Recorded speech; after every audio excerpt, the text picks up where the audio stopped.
Ave, fellow armchair generals, this is Gamer 1745. What did the fascists say when they greeted each other and did their little salute? Was it like the very, mostly correct historical docudrama? I know it's a docudrama, it is not a documentary, called Hello, Hello. Very good docudrama. And, you know, they have the Italian go, hey, la Mussolini. You know, is that what they, you know, did? I don't know. But, yeah, so we're going with this. Now, I want to thank Uncharted. They updated today a new version of World Ablaze, but he had already shifted over for the legacy version, this version, so that we can continue playing. I do appreciate that. Very good, Uncharted, thank you. So saying that, we're going to continue our war in the desert.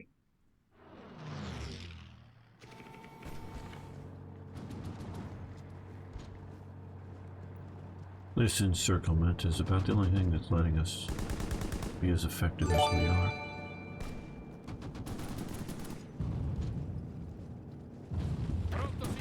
Keep up the pressure, keep up the pressure. The Germans have figured we've already got this handled and are leaving. Something like that. Okay, befriend Bulgaria. And Ares here. Very good, Ares. Okay, we've just befriended Bulgaria, and now we want to befriend Romania. Attempts to get them into the Axis.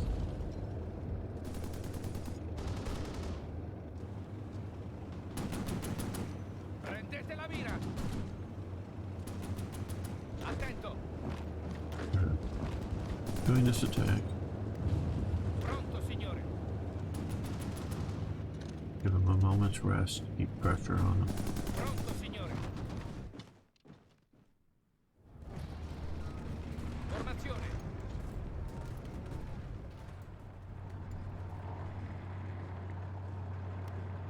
Comandi. Okay, well, our front down here has stalled. Heavy infantry equipment. That's what we're pressing needs right now.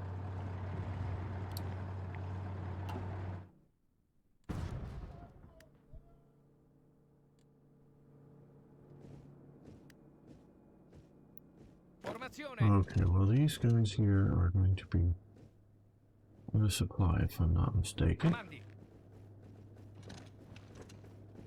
Pronto.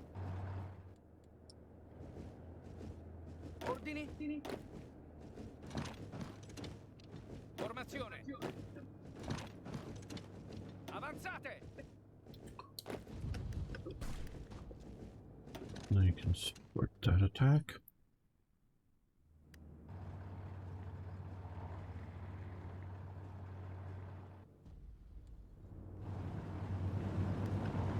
Sì, signore.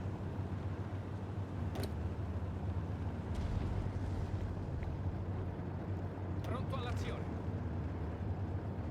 Comandi. One of the divisions go that way, and Pronto, signore. the other division goes that way. Comandi. You guys get marching too.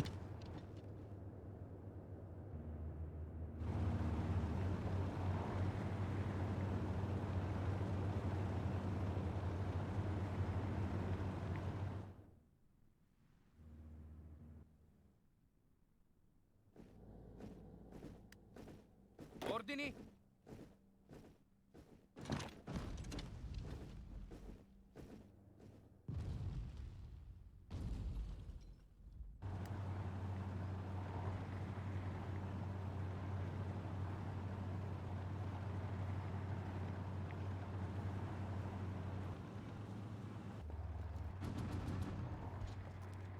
Already pushing. Pronto all'azione.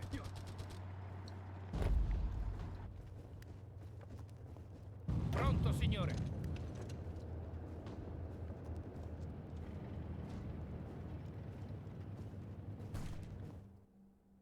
So push, push, push. Okay, I'm gonna wait for these guys. No. You join Sì, this signore. push. You join this push. Conf group A.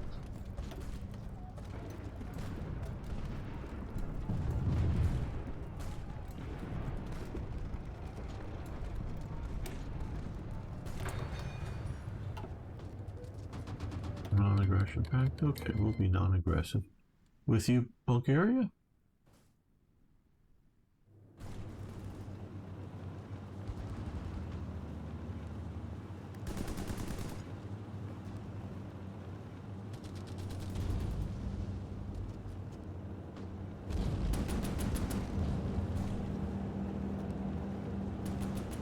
Sì, signore. Go paused. Okay, you're getting there. You're getting there. Okay. Well, now all of you guys attack. Attento. Supported by you guys.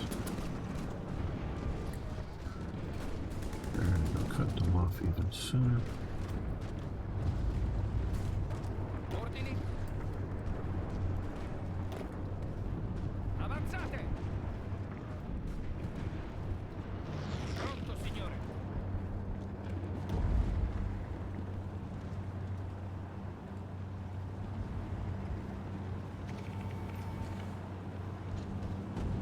Pronto, signore. Avanzate. Avanzate. Formazione. No. Keep Pronto. down. Someone's had to go around. Hey, Mr. Coco Man, how you doing today?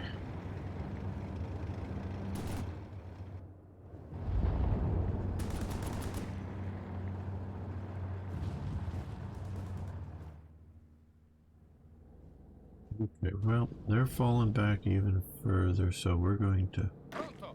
push and push. Here. I think these guys might be in limited supply from Addis Ababa, but not by much, if at all. Attento.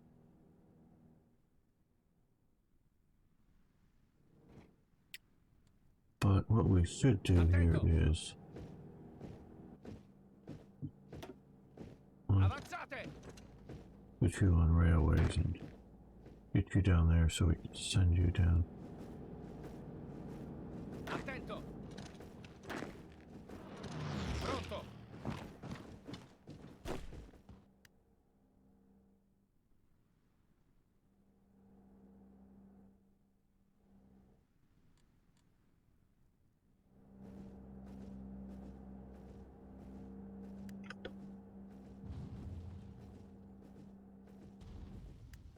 Okay, well, Formazione. you and you attack here. Sì, signore. One of you support that attack. Attento. You and Avanzate. one of you support that attack. So we crushed the last resistance up here. Assassination of Leon Trotsky happens a little later. It was later than historical. Maybe not, I don't remember. Exactly. Okay, you guys get on board ships and sail down to here. No. That's not what I wanted. I said, hear the bell thing. Okay, maybe we can. Oh, we still haven't gotten this. Okay, well, Comandi. I get to sit there until he takes that off. Okay. Pronto all'azione. Push into there now. You can push that way. Avanzate. No. Ah, I know I'm clicking you, goddammit.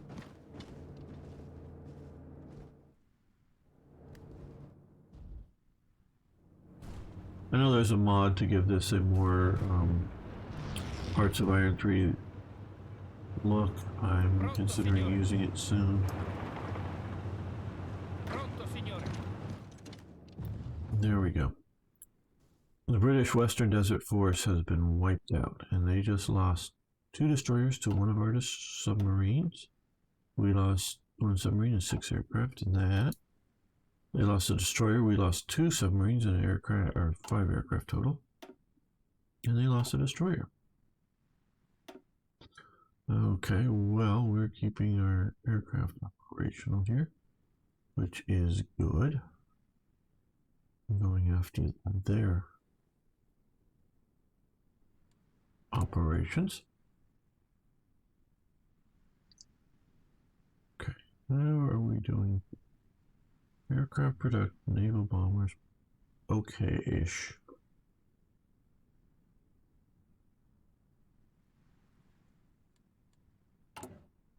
We need to be building.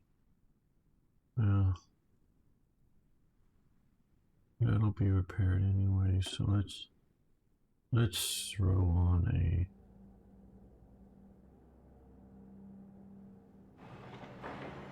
couple of more armaments factories. We need them.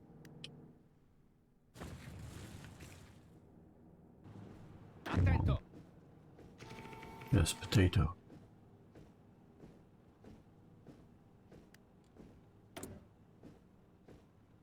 I'm not doing a theorist.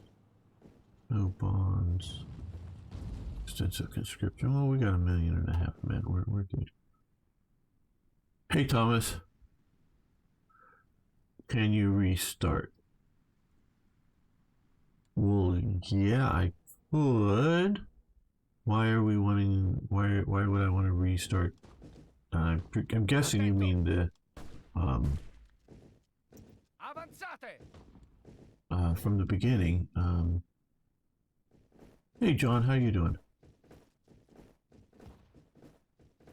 Not just restart this stream, but restart beginning the game. But don't know why I would want to do that at this moment.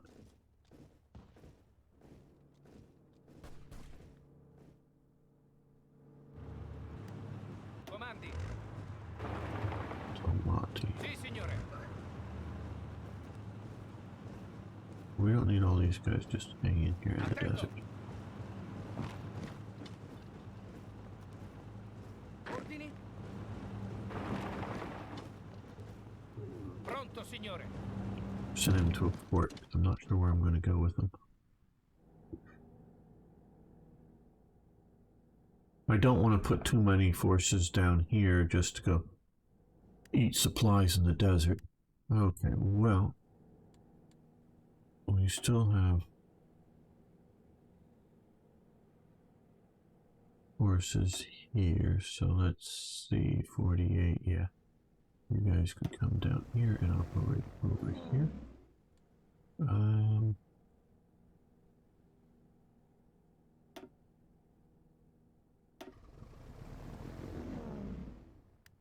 You guys can operate there. Comandi. When are you going to get there?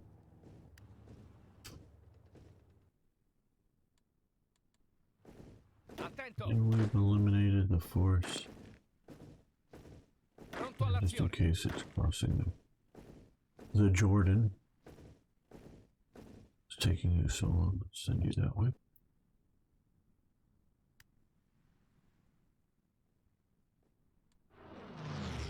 I do know they Sì, put out signore. a new version of the game, or the mod today. I'll move you Pronto, guys signore. go this way. But so I'm to get anywhere in these things and play it live. Okay, we now have Hungary as an ally in their war. Hungary joins the Axis.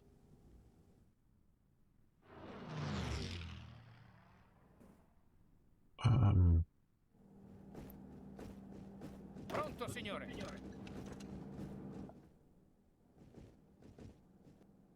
Formazione. Oh good, now we're here. Sì, signore.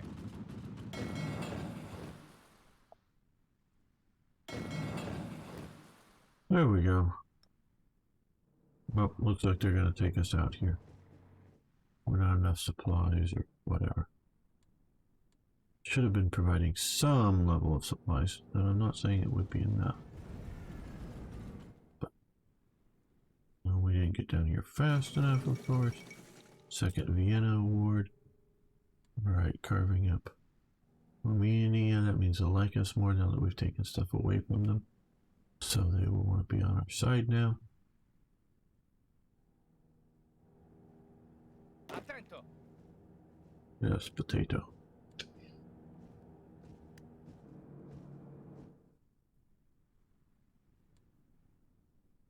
Okay, yes.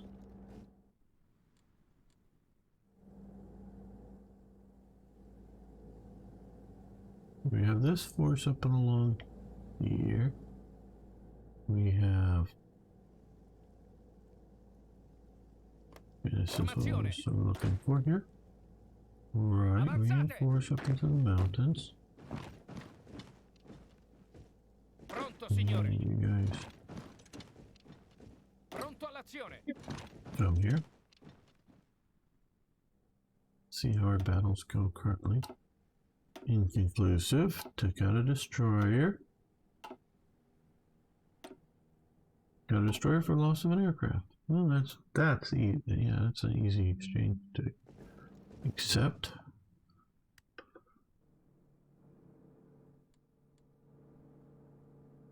Sì, signore.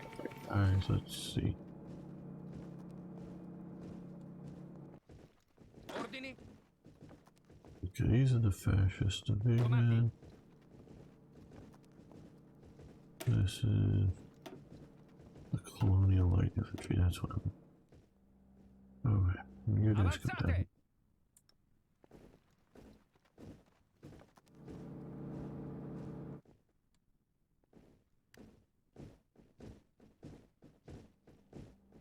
Comandi.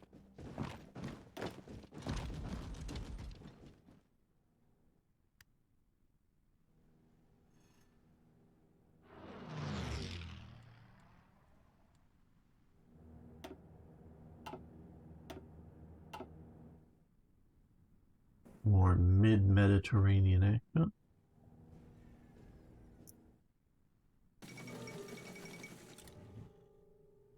Don't know why they haven't taken the port yet. That would really mess with me and my abilities to reinforce down here.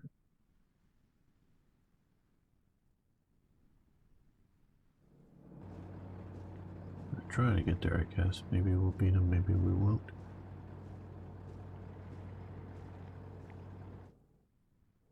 And of course, once we get there, it will be a battle.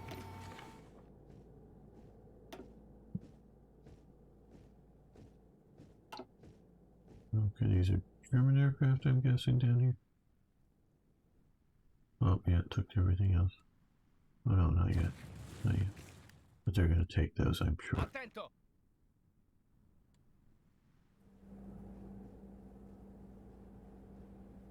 Ordini. Looks like you come in with that as one. Avanzate. Go there.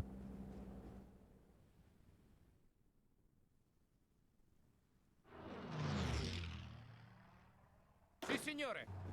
Well, I'm going to make you get into that point.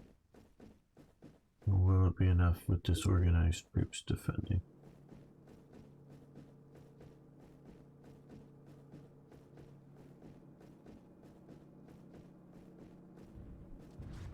Well, looks like it might be. Might just pop up a word here. Yes, it was. Okay. You spread out to there. You come to here. Attento. You attack there. Pronto all'azione. I know you're barely organized. Formazione. March to there.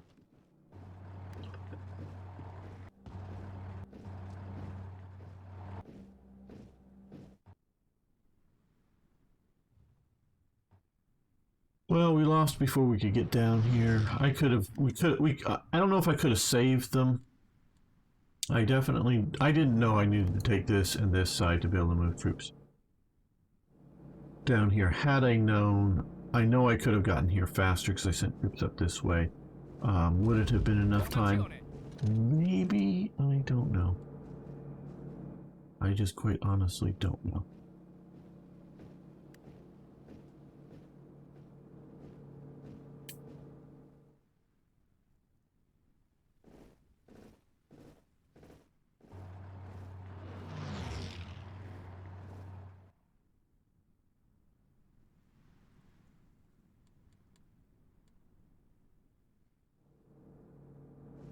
Pronto. You walk around there. Formazione. Avanzate.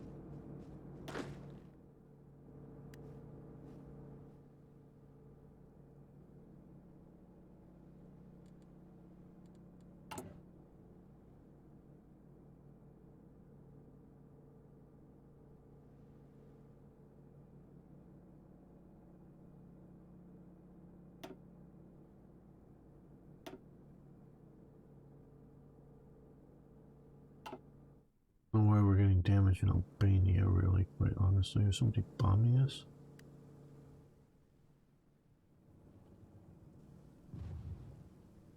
Alright, well. If we, the Italians, are going to have any real chance Pronto all'azione. against Greece, we need to Griffin Romania. Okay.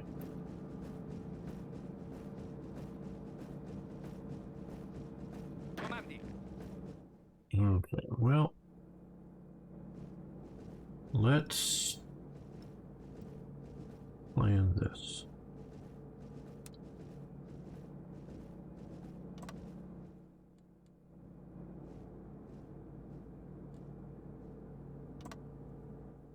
Let's plan that.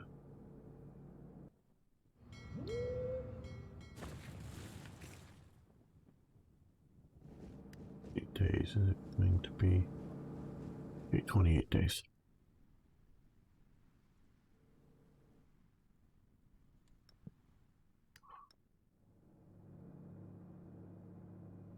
And the Italians. Oh, doing it as in historically, yes. Well, you know, I was thinking about this here. And I honestly don't know the answer.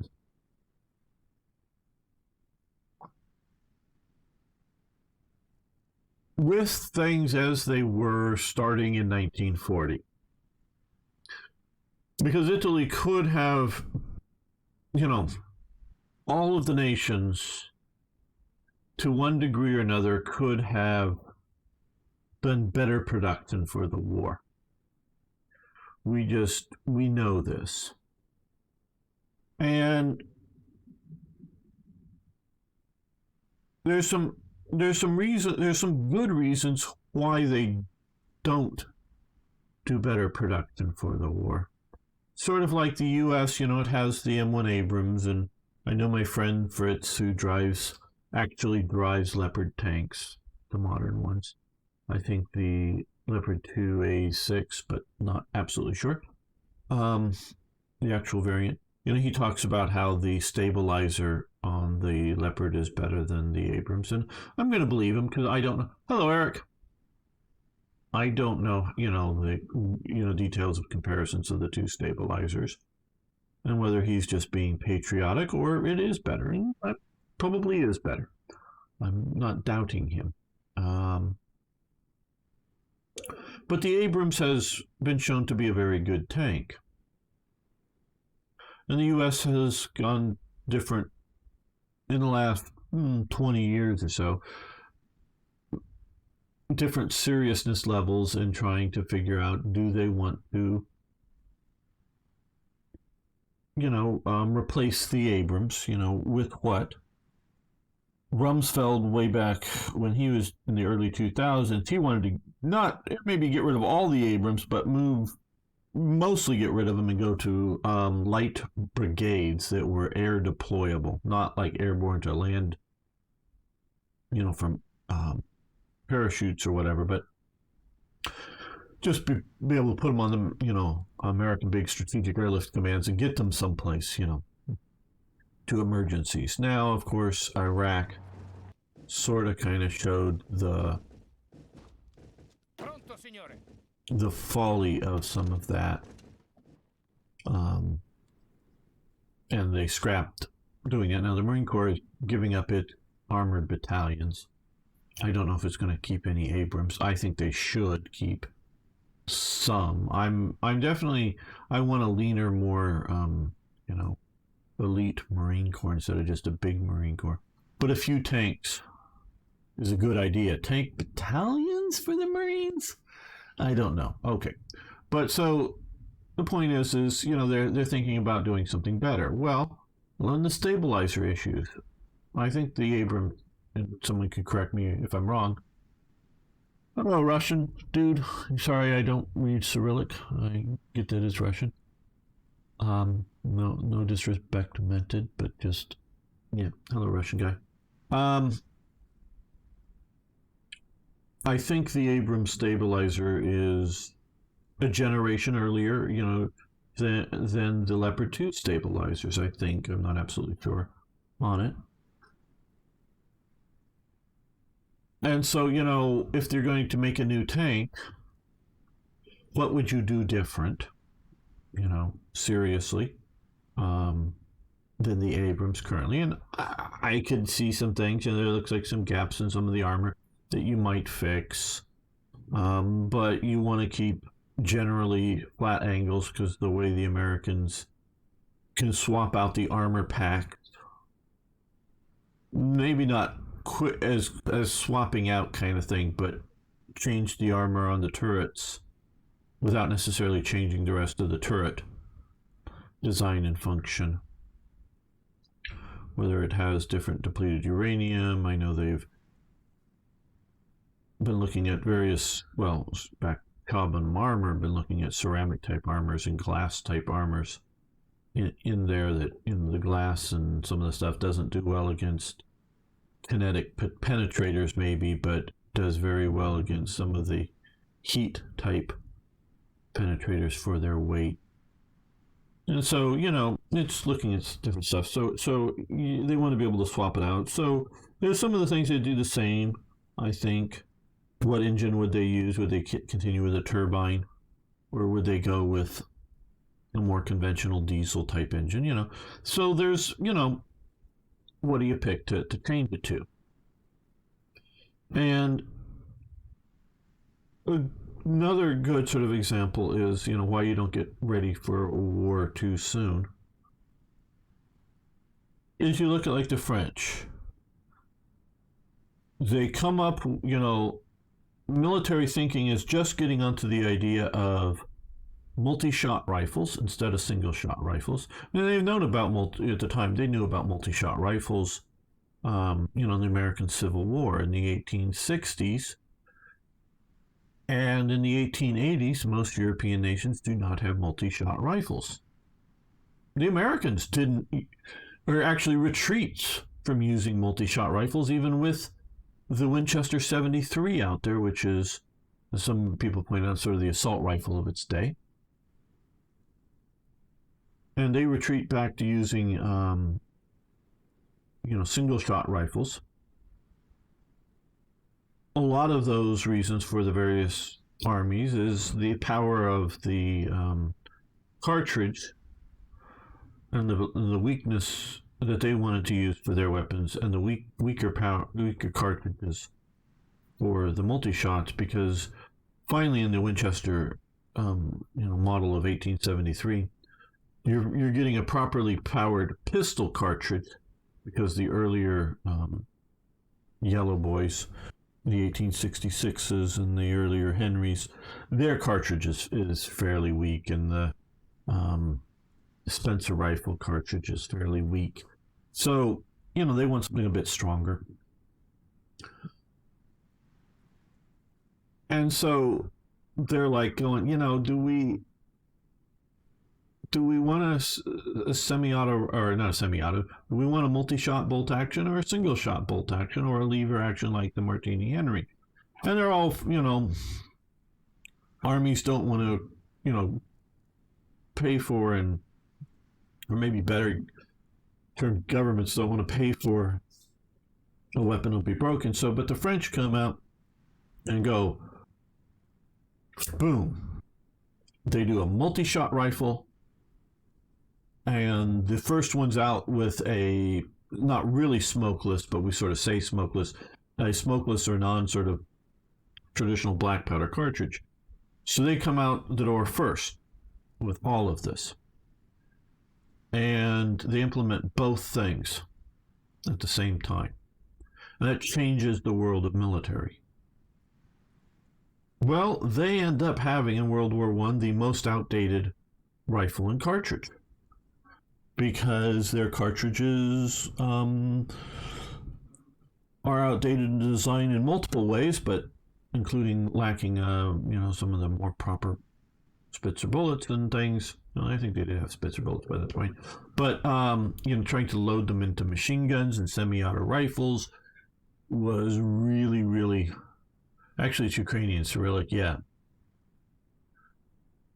This Uncharted has done a lot of AI work. Fix, that's sort of an elastic term that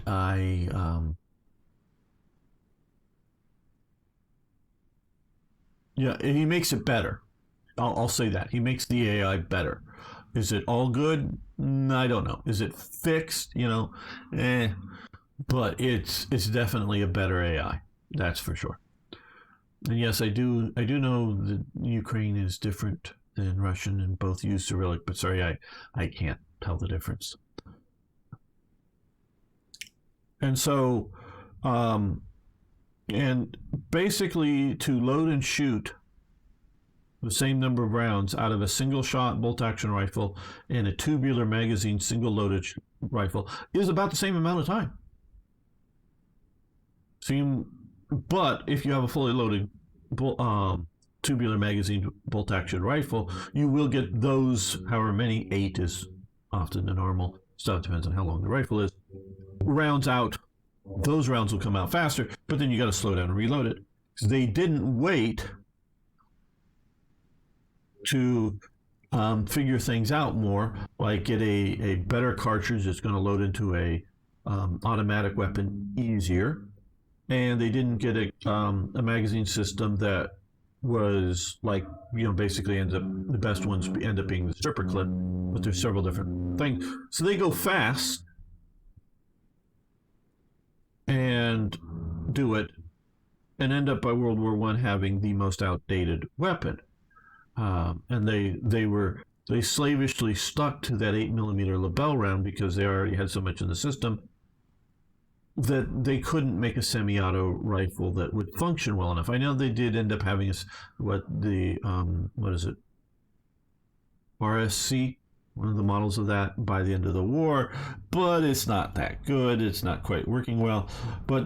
And so the French know that they have the most outdated weapons, and they see the Germans with their Mauser rifles. They see the British with their, the Enfield, which is an evolutionary gun. They've been evolving from the, Longleys and whatnot. They've been and it's sort of a clunky evolution. And you got the Austrians, and you got the with their Mannlichers, and you've got the Hircanos of Italy, and they see that everyone around them has a better weapon, and they go, we want a semi-auto, weapon, one trigger pull, one shot.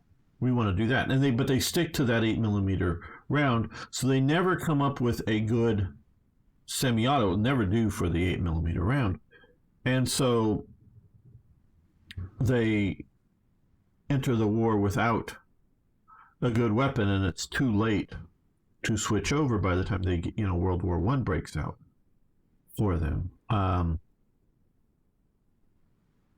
So you don't necessarily want to, say, build an army in 1934 technology. And that's more or less what you would be doing in 35 or 36, because you don't want to, prototype to take a while. You don't want to, whether you're Britain or you're, France or Italy or whatever. You don't want to, like get all new rifles in 1934, technology, when you may not be having that war until 1944. And what are the rifles going to look like, and machine guns or tanks or whatever it is, are going to look like in 10 years? And if what you have is still, you think at least, competitive to what you're likely to face around you. So you don't just, so I know that Germany could have had more Panzer Is, probably easily had double the number of Panzer Is on day one of the war. But Panzer Is are meant as a training tank, as a, they do sort of kind of, I think, if we're going to go to war too early, they'll be used. But they're not really meant to go to war with. And they're the most numerous tanks, basically, the start of the war. They're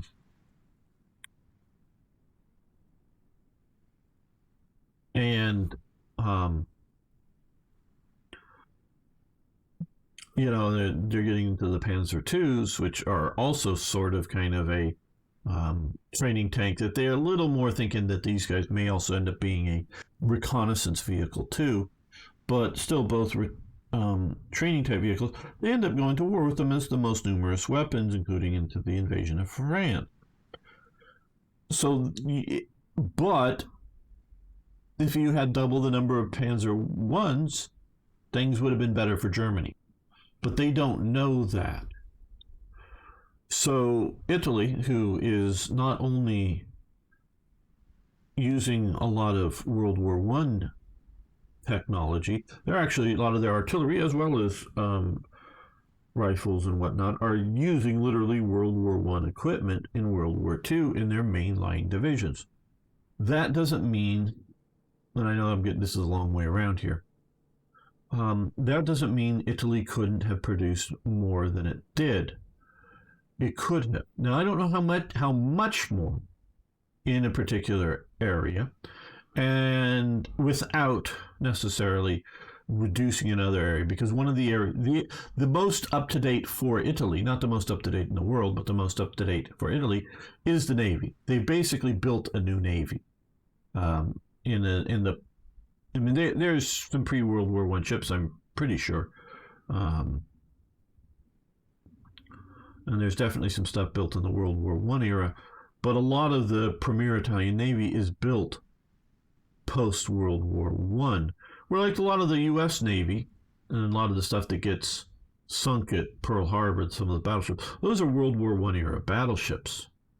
Or in some cases, I think, and people can correct me if I'm wrong, because I'm sure I'm wrong to a little bit of a degree, some battleships that are, when I say World War I era, they may have been, started production in 1918 and left, the shipyards in 1922 or something like that. But these are, roughly World War I type era technology battleships that, yes, they have seen some upgrades over the years. They get upgraded after they're refloated and whatnot, because one Arizona is still there, but and a couple others I think are completely scrapped, but the others are floated, and actually some are within months because they're not that badly damaged. The rest are most that are refloated and got back by the end of the war. They're back in operation. Now they're doing coastal bombardment type duties instead of main fleet duties, but they're thought useful enough to be put out. And what do you think in the Hoy economic research system is better than Hoy 4? I read that Italy didn't use all their war potential. Yeah, no, they didn't use all of their war potential.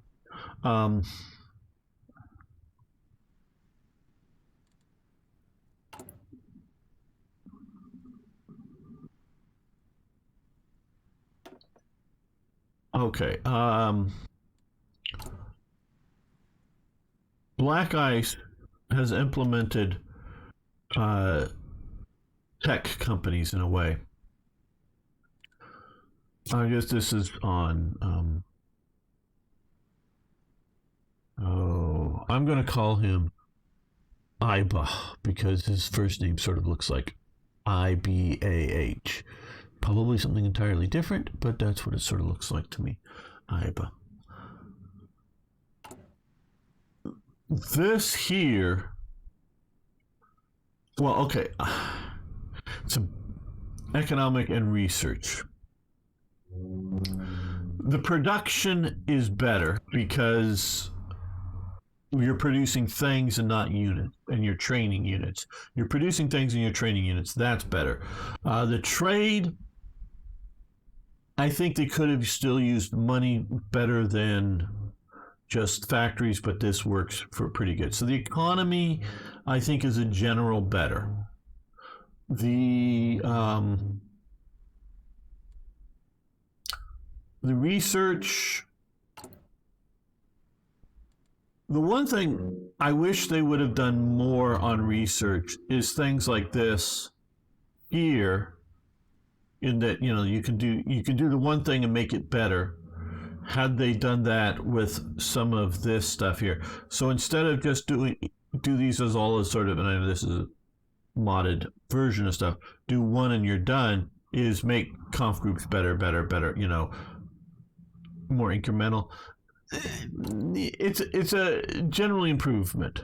The main problem was the old organization system. Not exactly sure, because they're still organize what to research, or organize. They still use division, organization within division. So not entirely sure what you're talking about there. But yeah, there's definite improvements here. Okay, back to Italy and the development. So the Italian Navy is doomed. They've spent a lot of resources on building a new Italian Navy. Now, what I don't know that they did, and this is sort of what I did here, is this a gamey trick that we can do in Hoi 4 or Hoi 3 that Italy couldn't have done in real life? Basically, now I went straight from Rhodes to take Alexandria. Could the Italians have done a naval invasion? Well, given enough lead time, meaning before the war, develop naval landing units better and equipment better. It was, I think, really only the Japanese, prior to the start of America getting into the war, are the only ones that really sort of do a dedicated landing craft. Now, they're nowhere near as good as the Higgins boats. Now, the Higgins boats come out in 42. Remember, it's 41, December of 41, that the U.S. comes in to the war, and I think it's already by May 42, they've at least prototyped and demonstrated what they want to do for the Higgins boats for the U.S. Navy. The landing craft that we're also used to from the movies. Now I don't know how quickly they get them into series production and then out to the Pacific, because that's their primary things. But sort of the idea of bow ramp landing. But hey, Britain invaded an opposed invasion of Egypt in like around 1800 against the French, right along in this area. The French had some battalions of troops along the coastline. They had guns dug, the old muzzle loading artillery pieces dug in behind the sort of sand dunes, and the British came ashore rowing rowboats into that, and they used lighter brigs and whatnot to sail in and use their ship's artillery as artillery firing cover to get the troops landed ashore. So it was a D-Day light invasion, in that there was opposing French, because the large French army under Napoleon had occupied Egypt at the time. had, were opposing the landing. So it was an opposed landing by another similar European power. Now, it wasn't the whole grand army of occupation, or whatever you want to call it, that eventually surrenders to the British, that's right there at that beach at that day, but it is an opposed landing. It isn't just finding some deserted beaches and getting ashore. So that's happening around 1800. I know there's the later, because Britain invades Egypt, because Egypt's giving problems over the contract that they had signed to make the Suez Canal. So Britain does invade, and I think that's in the 1850s, 1860s. I'm not sure. And I don't know if those invasions, landings, I should say, were opposed landings, or just, finding some coastline to get ashore on without opposition. And we know they did the opposed landings at Gallipoli, in World War One. So you don't need a Higgins boat to do an opposed beach landing. They're already doing it. So Italy could do that. Now, how effective could they do it? And where would they have had to do it? Probably a bit more over here. Now, so the AI may not be holding the reserves well enough. Do you know what was the first French town to be liberated in World War II? I don't know how you would. Mainland France, Dakar, I don't know, down in Africa, I don't know. 31. Hello, Cairo Dex. Suez was finished in 1869, so I think it was before then that they come in, because it's originally a French contract, and the British sort of take it over, and there's some problems with the various governments, and so the British feel they need to invade to secure what they see as a vital interest, meaning making sure that the Europeans control the Suez and it's properly finished. So yeah, so I know these things can be invaded.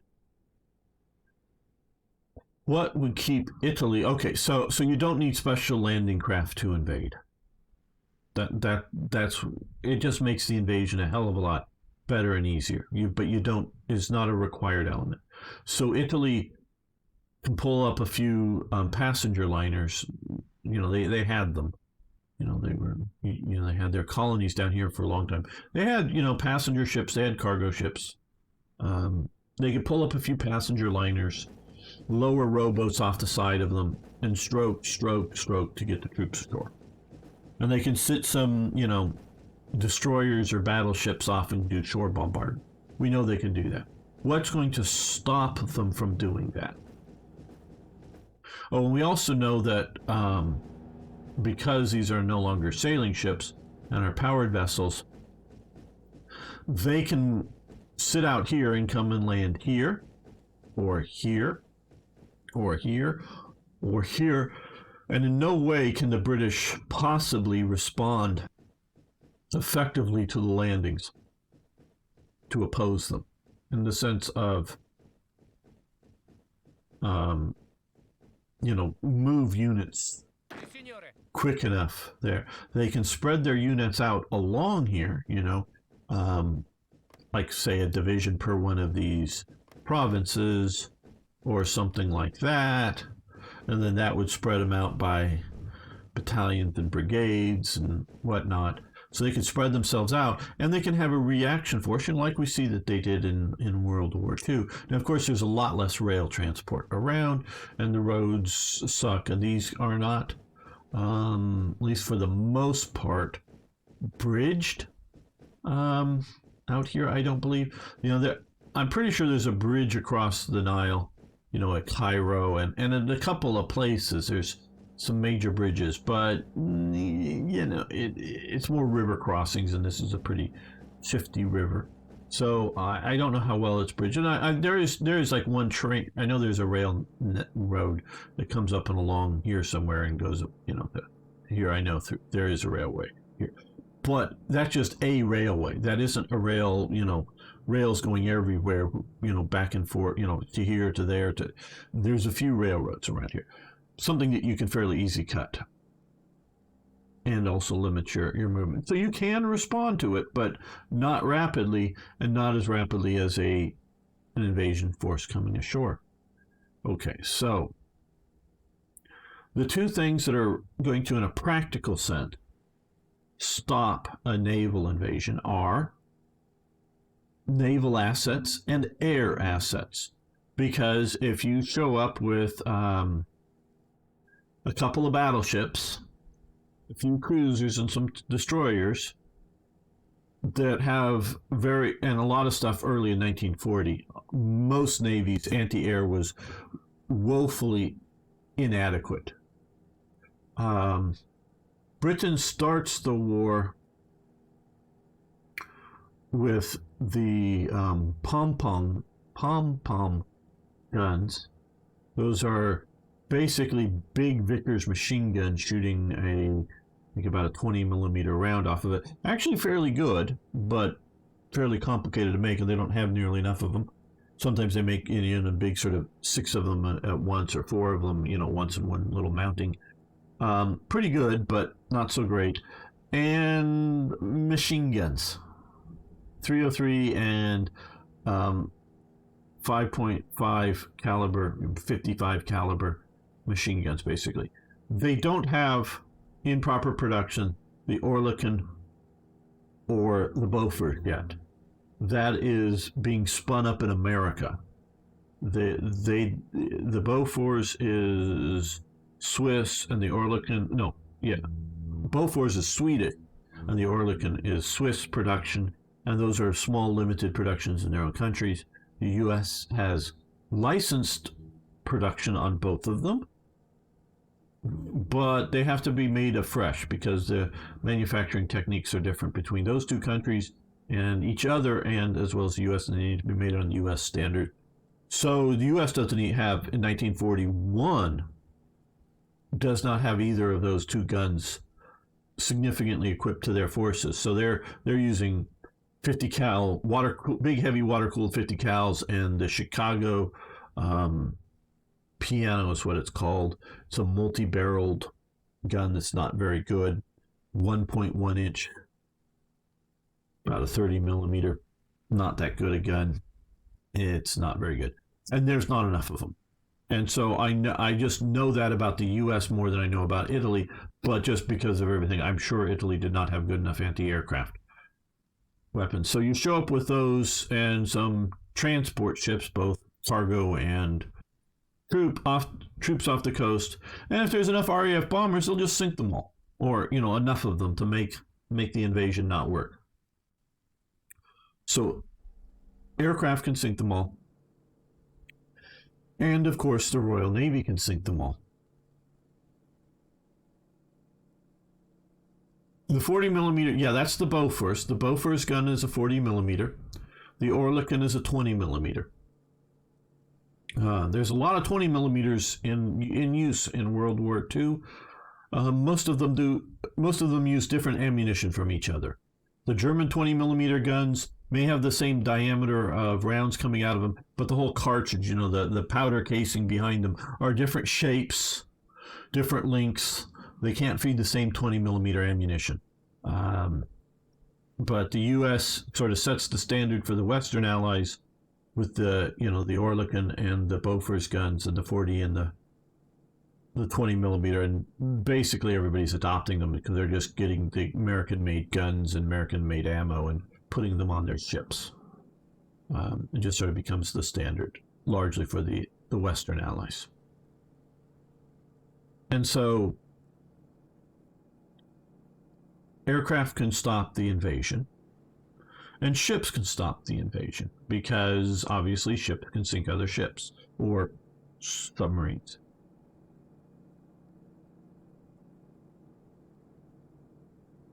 Okay, Martin. See you in a while.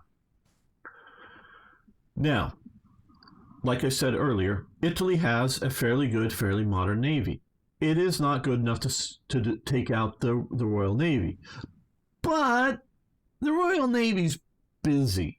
It's busy doing two things. One is keeping the Germans from invading.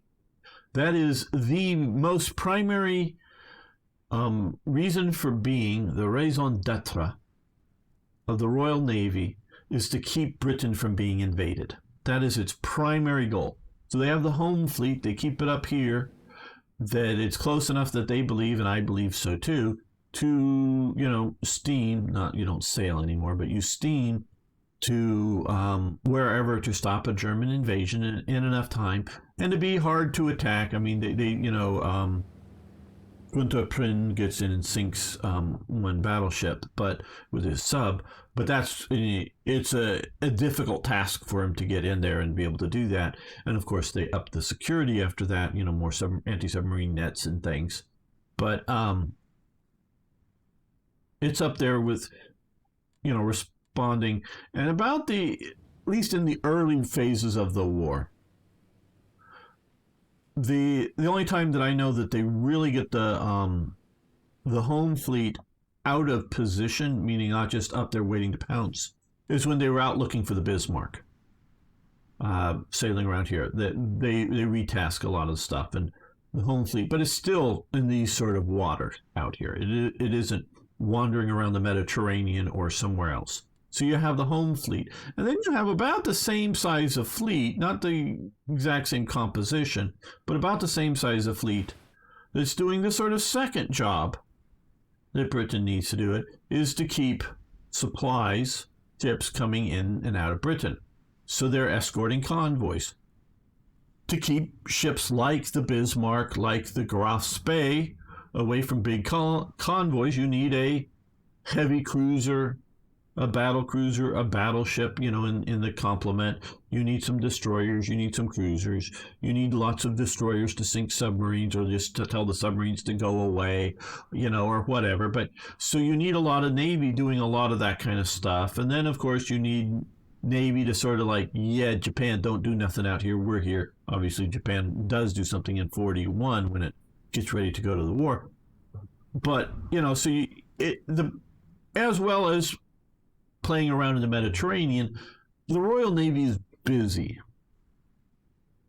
But it does have enough ships to put some stuff in the Mediterranean. Now, once the French Navy is at first taken out of play by going neutral, and then heavily being sunk by the British Navy, they come in and bombard and sink the French Navy in port in Dakar, killing about 2,000 French sailors.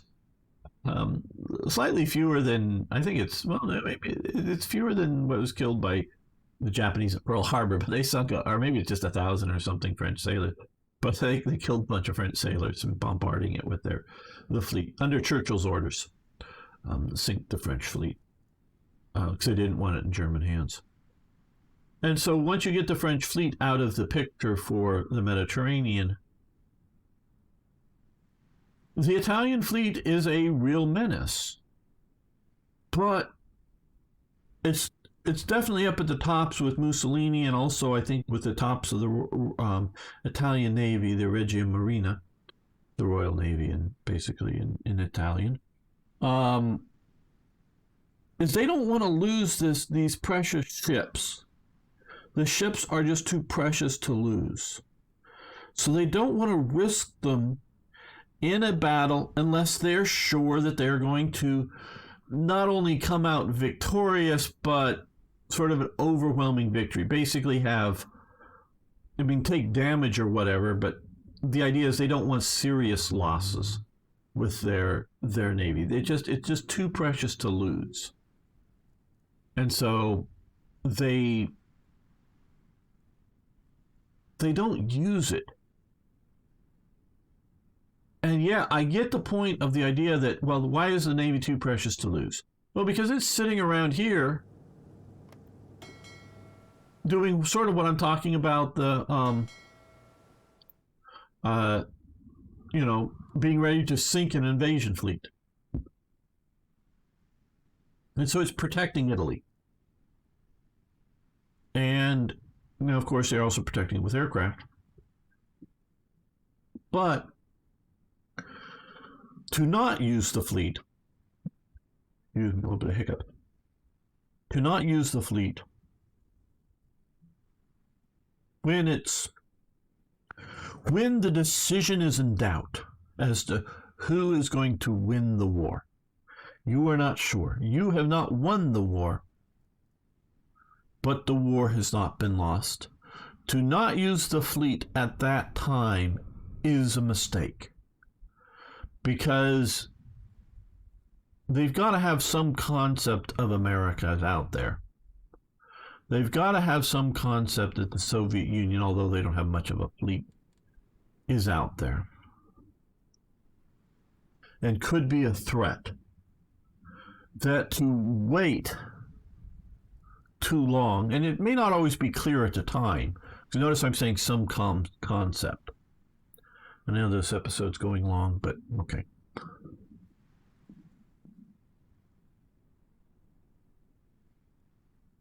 I know they did some naval engagements, absolutely. And I'm not familiar with all of them. I definitely know they did naval engagements. But the point is that they were always trying to make sure that they had the advantage in the actions, or they didn't want to strike. So you're absolutely right. There were surface engagements. They did use them, but they were always afraid that they would get sunk by running into too powerful of a Royal Navy fleet. Now, what happens is, and I don't know the dates on this, I think it's closer to 41, is they sink one of Britain's major battleships in Alexandria Harbor. And it is the major ship at the time protecting this part of the Mediterranean. Because, like we can talk about air operations sinking ships coming in, invading here, Italy's doing a lot of air operations, and particularly against Malta, that it is, the British can't send lone ships up here, or small groups, without having serious air attacks on them and maybe getting sunk. They're often escorting convoys to like right about here, and then turning around and going away, and the convoys making a dash for Malta and trying to get through before they get sunk. The rest, the actual supply vessels, while the major vessels come sort of in here and then turn around and go away. And trying to do air cover and whatnot. So they sink the Italians sink the British battleship with the Decima X, the Italian naval commandos, if you want to call them that. Their versions of the SEALs or whatever. They sink it. They don't know it, though. Even the captured prisoners don't know that they sunk it. It just goes down about 10 feet. It sinks into the bottom of the harbor. And so at that moment, the main British fleet asset that's keeping the Italians from doing anything is sitting on the bottom of the Alexandria Harbor. They keep raising and lowering the flag every day. They keep the crew on board. They keep the fiction up. Now the ship will be able to use its big battleship guns, because they have good fire arcs to protect, land against landings or naval operations right in and around here. But it can't sail out of the harbor until much, much later. And the British just, do a complete bluff against the Italians. But had the Italians, even without sinking that with the commando raid, had they used their fleet, had they set up air operations out of Rhodes, I think they could have made naval landing. Now, I'm not sure that they could have come in and did what I did here and land right near Alexandria, because I think in reality, well, two things, two major things going on that are not in this game, are just not in this game. One, the AI doesn't protect its rear areas like the humans do in reality. For all the time that the Western Desert Force is messing around out here, getting almost to, almost to Tripoli or wherever it is they get to, and then get pushed back by Rommel to here, and then come, back and forth and whatnot, there are still some divisions in reserve. Plus the rather large Egyptian army that sits the war out. They have one little engagement out here somewhere, because some of the German or Italian commandos get too near Siwa, which is a desert oasis out here, and some Egyptian artillery shoots at them. Otherwise, the Egyptian army sits the war out. Some of the officers are maybe sort of pro-German, but they're really more anti-British. But they're not necessarily pro-Italian, because Mussolini wants to take over. They see Germany as a possible liberator. They see Italy as a different conqueror, and then maybe not as good conqueror. Hey, Big Bone, how you doing? And so the Egyptian army very well may have fought. And fought hard. May. Now they're equipped very much with World War I equipment. Leftover World War I equipment. Their rifles are the older rifles from World War I, and often well used, not just old rifles, but well used rifles from World War I, artillery that's left over from World War I that Britain's given them after the war. They're basically a World War I equipped army. So they're now compared to the Italian army, and they're not terribly well trained either, I don't believe. I'm not saying there might not be good units. I just don't know much about it, but I understand from some of my limited reading on it, they're not that well trained. They're not that well motivated. They're not that well trained. Don't know how they're going to do against Italy's army, which is not very well trained, not very well motivated, not very well led. So I don't know how big a factor the Egyptian army would be.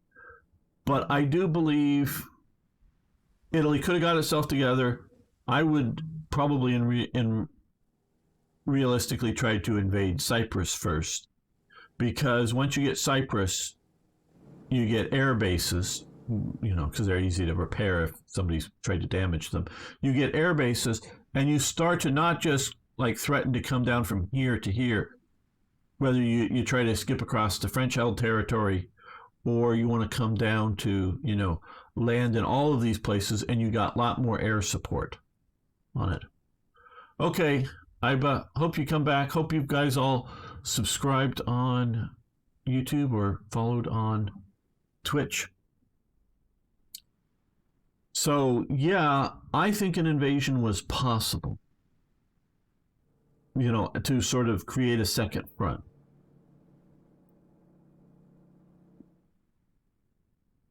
But Italy just didn't think in those terms, really, for some reason. And where we can see it's possible to do, I think it is, because you got to put in a lot of aircraft, got to get your Navy out and really aggressively move. And you don't necessarily have to sink the British Navy that's in existence here. You just have to offer it battle and protect the naval forces coming in, and probably the British Navy will come out. And because the Navy force level goes up and down over time. It's not the same all the time. It wouldn't go out to be sunk, because it isn't going to, it isn't defending Britain. Britain, the Royal Navy, the Home Fleet will go out to be sunk.